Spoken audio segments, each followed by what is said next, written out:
Menteri Pendayagunaan Aparatur Negara dan Reformasi Birokrasi, Menpan RB, Abdullah Azwar Anas, telah mengeluarkan kebijakan reformulasi PPPK teknis, sebagai bentuk tanggapan atas masalah gugur massal para peserta seleksi PPPK teknis 2022 yang nilai tesnya tidak mencapai passing grade. Sebelumnya, hanya terdapat sedikit peserta yang lolos nilai ambang batas dan mayoritas peserta seleksi PPPK teknis 2022 belum berhasil lulus passing grade. Kemudian sampai dengan saat ini mereka menantikan kebijakan reformulasi yang dijanjikan oleh Menpan RB. Baru-baru ini, Kementerian PAN-RB bersama Badan Kepegawaian Negara (BKN) serta instansi terkait telah menyelesaikan pembahasan hasil kelulusan seleksi PPPK teknis 2022. Kebijakan tersebut diterapkan oleh Kemenpan RB melalui Keputusan Menteri PAN-RB Nomor 571 Tahun 2023 tentang optimalisasi pengisian kebutuhan jabatan fungsional teknis pada pengadaan PPPK tahun anggaran 2022. Berikut adalah 2 poin penting dalam kebijakan reformulasi PPPK teknis 2022. Sistem ranking atau peringkat. Menteri PAN-RB Azwar Anas menjelaskan bahwa kebijakan reformulasi PPPK teknis akan menerapkan sistem pemeringkatan atau ranking pada setiap jabatan yang belum terpenuhi dalam formasi. Reformulasi nilai ambang batas atau passing grade seleksi kompetensi teknis akan ditetapkan berdasarkan nilai terendah pada jabatan yang sama, jika jabatan tersebut belum terpenuhi atau jika pelamar tidak memenuhi nilai ambang batas. Nantinya jika jabatan sudah terisi, maka tidak dapat digantikan oleh nilai yang lebih rendah dari calon lainnya. Menurut Menteri Azwar Anas, kebijakan ini bertujuan untuk menjaga kualitas dan keadilan dalam seleksi PPPK. Prioritas untuk honorer K2. Kebijakan afirmasi PPPK teknis 2022 berlaku untuk para honorer dan honorer berstatus K2 yang merupakan peserta seleksi PPPK teknis 2022.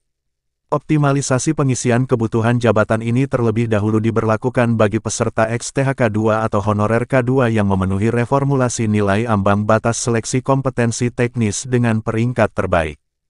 Jika masih terdapat kebutuhan yang belum terpenuhi, maka kebutuhan tersebut akan diisi oleh peserta non-ASN yang memenuhi reformulasi nilai ambang batas seleksi kompetensi teknis dengan peringkat terbaik. Pemerintah telah menetapkan jumlah kebutuhan nasional untuk seluruh instansi pemerintah pada seleksi PPPK 2022. Namun, tingkat kelulusan pada kategori teknis tersebut menunjukkan angka yang rendah, sehingga dilakukan telaah dan kajian bersama instansi terkait. Untuk mengatasi kekosongan pada masing-masing instansi, optimalisasi dilakukan melalui pemeringkatan pada setiap jabatan. Menpan RB Anas memberikan dorongan kepada para peserta seleksi PPPK yang belum lulus untuk tetap bersemangat dan ikut seleksi PPPK 2023. Dia menekankan pentingnya memanfaatkan pembelajaran dari proses sebelumnya untuk mempersiapkan diri dengan lebih baik agar dapat berhasil pada seleksi tahun depan, yang diharapkan akan menghadirkan kebijakan yang relevan dengan perkembangan zaman dan tetap memenuhi kualifikasi kebutuhan formasi. Sedangkan itu, Alex Denny selaku Deputi Sumber Daya Manusia (SDM) Aparatur Kemenpan RB menjelaskan bahwa optimalisasi pengisian kebutuhan jabatan akan diberlakukan terlebih dahulu untuk para ex-honorer K2 yang telah memenuhi reformulasi passing grade seleksi kompetensi teknis dengan peringkat terbaik. Dia mengatakan bahwa jika terdapat kebutuhan yang masih belum terpenuhi, maka kebutuhan tersebut akan diisi oleh para peserta non-aparatur sipil negara yang telah memenuhi reformulasi passing grade seleksi kompetensi teknis dengan peringkat terbaik.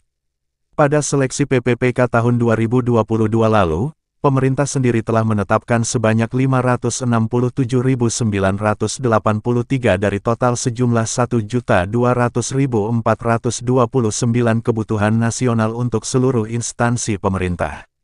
Itu tadi informasi yang dapat diberikan mengenai 2 poin penting dari reformulasi PPPK teknis yang baru diterbitkan oleh Kementerian PAN-RB.